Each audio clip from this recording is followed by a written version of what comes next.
Hello out there, dividend growth stock investing community. Colby the DGI Crab here to answer some more commonly asked questions regarding dividend growth investing. So it's just going to be a conversational video here today. And I will, as always, preface by saying I'm not a licensed financial advisor. The opinions expressed in this video are just this one crab's opinion, and you should always do your own due diligence before investing any of your hard-earned money into a security.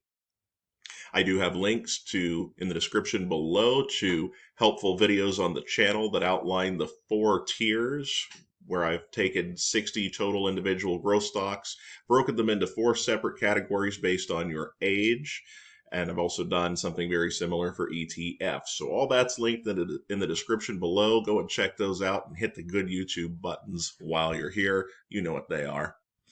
All right, so let's get into it. First up, why shouldn't I go for high starting yield? I want to live off of my dividends as soon as possible. So I've done some other content regarding this. The younger you are, the growth rate is more important. Growth rate on share price, sure, but what I'm specifically talking about here is the growth rate on the dividends. The rule of 72 is something you should be really taking into consideration, which just means that the the average percentage rate of return, if you take 72 and divide it by that number, then the number that you get is the number that of years that it should take for your investment to double. So if you have a something that has a 10% average rate of dividend growth, say something that starts out at 2% yield, the average growth rate year to year on the yield is 10%, then the yield should grow by about or should double about every 6 years. You take the average 2% yield plus the 10% growth rate, that's about 12. Then I take 72, divide that by 12, you get 6. So if the 2% yield at the dividend reinvestment rate and the 10% growth stays relatively consistent, then you should have something that doubles just about every 6 years, which is going to be a lot better for you if you are younger as opposed to older. If you're in your mid to late 50s and you're in the process of building like a bridge account to build up some dividend income quickly to help you live off of in retirement, but you haven't quite gotten to that point where you can collect Social Security or start withdrawing from any retirement funds without penalty, then starting with higher yield is a great idea because you won't have as much time in the market to get the compounding of the high average annual dividend growth rate. But if you are young, you should go for lower yield, rapidly high growth to get the best results. The math just works. So another thing to consider is once you start living off of your dividends, meaning you're not reinvesting them back into the underlying stock or ETF, the only increases, the only raises you're going to receive are going to be the actual dividend increases. So that's another reason why loading up your portfolio with stuff that has a good high dividend growth rate will be important, because if the amount of dividends you're getting is high starting out, but the increases are slim to none, then your income is just going to flatline because you're not reinvesting anything else to give yourself those raises. And the rate of inflation these past couple of years, you should understand why getting some raises is important. It's important in your job and in your career. It should also be important for your passive dividend income. And finally, if you get a cut from a yield trap, meaning something that yields really high, but it's just not realistically sustainable, and now all of a sudden that dividend gets cut, you could come out of your early retirement pretty quickly as a result of that. If you go from making, say, $40,000 a year in dividend income, and now you've had a series of cuts, and now you're getting $30,000 a year, well, now you might have to go back to work. So before you build a house of straw with high yield but unsustainable crud, just consider it's better to build a house of bricks and just do it a little bit slower. I get nearly 5% in a high yield savings account right now. Why invest in dividend stocks when I can safely yield 5% without fear of losing any money? Fair question. So first off, I just say the high yield on cash won't last forever. It was just a few short years ago. The yield on your savings account was less than 1%. And it's just higher right now because the Federal Reserve Bank rapidly increased interest rates over the last few years. And they might start cutting those rates. I'm not personally of the belief, just as of right now, that they're going to do that anytime soon, but a lot of people out there think that they will. And as soon as they do, your savings account yields are going to, in turn, start to go down. But even with a high percentage yield on savings, the interest on interest that you're earning in a savings account is buying you a depreciating asset. It's buying you more dollars. And while it's great to have more dollars because of inflation year over year, $1 buys you less and less and less. It's worth less. And if you are instead getting a dividend from a stock or an ETF and reinvesting that money back into the underlying asset, if you're buying quality, like I recommend on this channel, you're getting more shares of a company or an ETF that should be continuing to become more and more valuable as opposed to a dollar, which does not. So I'm of the opinion that cash is best for emergency savings, which I'm a big proponent of. You should have some emergency savings in that savings account, just sitting on the sideline that you're not messing around with, that could cover you when something comes up, because something always will come up. And cash is also pretty good just for short-term goals. If you're saving up for a car or a vacation, or just some sort of a purchase, and you're only going to be doing that for a short period of time, then risking that money in the market is, I mean, you could do it if you want, and maybe you'll have good results. But then if the market goes down and your savings goes down, well, now all of a sudden you're going to be pretty limited in what you can do. So emergency savings, short-term goals, that's where I think cash is best. Do you think that dividend growth investing is the best form of investing? Or why do you think that? There's faster ways to make money with options, day trading, growth stocks, etc. So faster doesn't mean better. I prefer it because the passive income stream from qualified dividends is tax-free for the first $44,000 and change that you make every single year. So kind of hard to beat that particular tax loophole. I'll point out that day traders, if you just do a Google search on this, all right, day traders, they almost never beat the market meaning the S&P 500. Very small percentage of them consistently beat the market.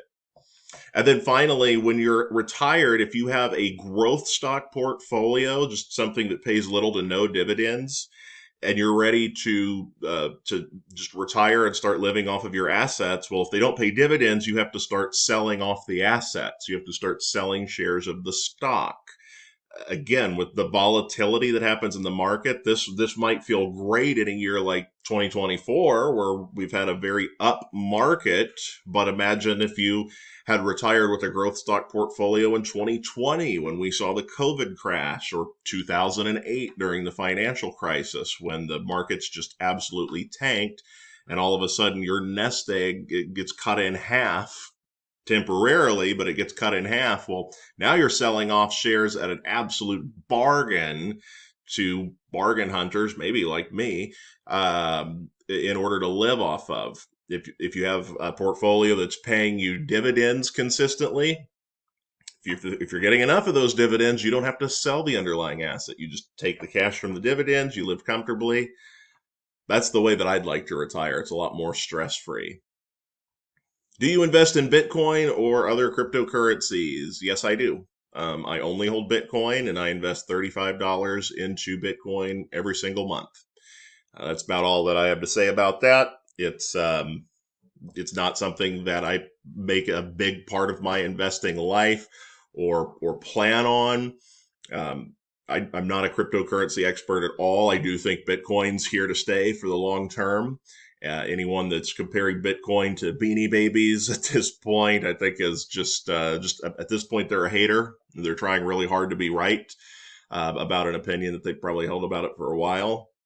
And I initially was not a believer, but now that you've got major financial institutions like BlackRock and JP Morgan and pension funds and everything else that are buying into and holding crypto, there's all of these ETFs that hold Bitcoin. It just feels like it's going to be here for the long haul. And while it's not a major part of my financial life or my investing, I do want to have just a little piece of it, just a little bit for diversification.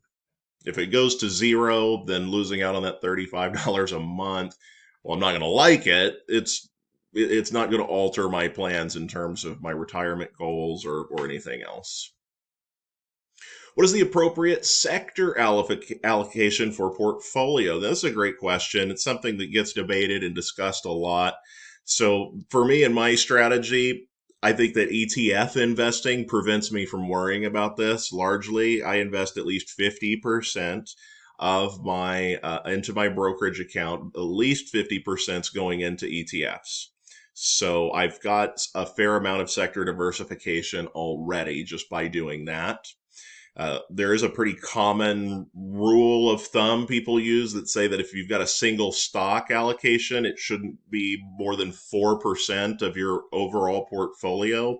And if you've been at it for a while and you've got a pretty large portfolio, then this may not be a necessarily bad advice. I don't sell any of the stocks in my portfolio unless there's a very compelling reason to do so. If they're shooting to the moon, I'm typically just holding on to them and continuing to reinvest the dividends.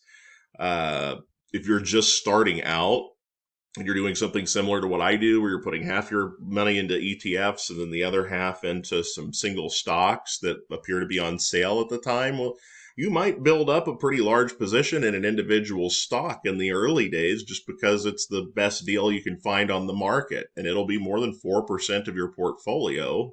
So at that point, if you've got a smaller portfolio and at least half of it dedicated to ETFs, I wouldn't worry too much about that 4% max rule, but it is kind of something to keep in mind. You don't necessarily want to be really overweighted with just one single stock because that's risky. Now, diversification, just as a rule, it does provide more stability to your portfolio, but that's the main thing it does. It doesn't necessarily help your overall performance. It's just going to give you a nice, more stable, hopefully 45-degree angle up in terms of your portfolio's overall growth, as opposed to the roller coaster of going up and down and up and down, which is what your portfolio will look like if you only are invested in like 2 or 3 individual stocks and you don't have an ETF in there. For me, though, the most important thing when you're just starting out is just invest. Just invest and don't get paralysis of analysis or worry about sticking to all these different rules about sector allocation and this, that, and the other. Just go in with a plan the way that I do. Make a plan that is comfortable and makes sense for you, and just invest. I happen to be very biased. I think my plan is as good of a plan as there is out there within the context of the best style of investing out there, which is dividend growth stock investing. You may have your own opinions on that, and if you're a dividend growth investor, you may not like the 60 stocks that I focus on here on this channel. You may have some of your own ideas, but so long as you're paying attention to the important metrics of a stock, like the payout ratio and the history the company has of increasing the dividends and the overall average growth rate of those, you should be just fine.